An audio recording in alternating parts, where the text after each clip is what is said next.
One of the biggest seller mistakes I see today is, let's price my home higher. I can always reduce the price later.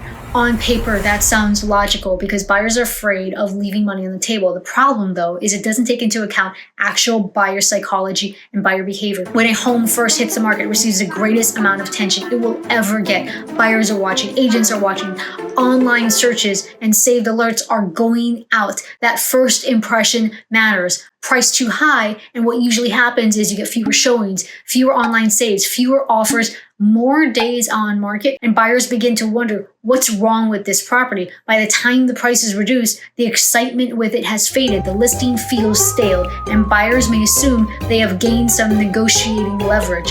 Pricing correctly is not about leaving money on the table, it's about maximizing the competition while buyers are paying the most attention. Because in today's market, pricing is marketing. Another thing that home sellers get wrong all the time, and this is what gets them in trouble. I hear them saying, my neighbor said it was worth X amount, or they sold their home for that amount. Your neighbor's sale doesn't automatically determine your home's value. Relevant nearby comparables do. Buyers are comparing similar homes that are currently available or ones that have recently sold. They're looking at the condition of their homes, the updates, the amenities, location, the neighborhood, and then they're adjusting their opinions accordingly. Neighbors are often one of the biggest sources of price inflation because people remember the highest number, not necessarily the most relevant one. And the market really doesn't care what your neighbor thinks your home is worth. It cares what buyers paid for comparable homes and how your home measures up to that. Active listings show expectation, sold listings show reality. Here's another thing I see sellers get wrong all the time when they think whatever they renovate, they'll make it back when they sell the property. Not necessarily.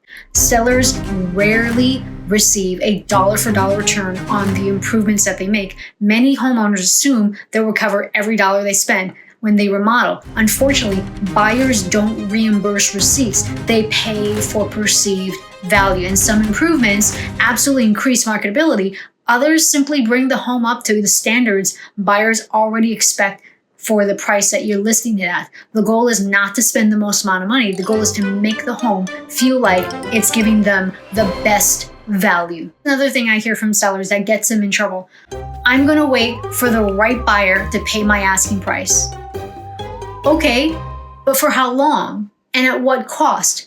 Every single month, the home sits on the market unsold, especially if you're not living there or someone doesn't live there, is costing you in property tax, insurance, utilities, maintenance, mortgage interest, if you have a mortgage, opportunity cost, what you could be using that funds for, or the opportunities you're missing out on because you haven't yet moved forward. Sometimes waiting for an unrealistic price costs you more than pricing it correctly right from the beginning. And the highest theoretical value, or the price that you want, is not always the best financial outcome. When I hear them say, well, Zillow says my home is worth X amount, this is by far the most annoying seller misconception. Automated valuation models, they're very useful tools, but they're not appraisers, they're not buyers, and they're certainly not the market.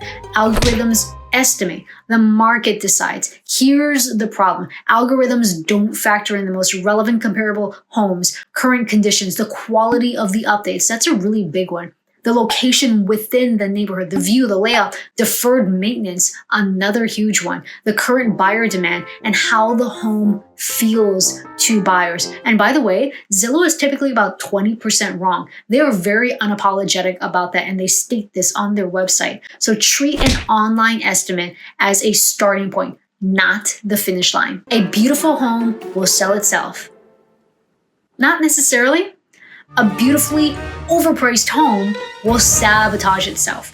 Buyers absolutely appreciate a beautiful home, but beauty alone does not create value. A beautiful home that feels fairly priced, that will absolutely sell itself. Now that's a huge difference because buyers don't simply fall in love with the home. They justify it with the value that they see that it has.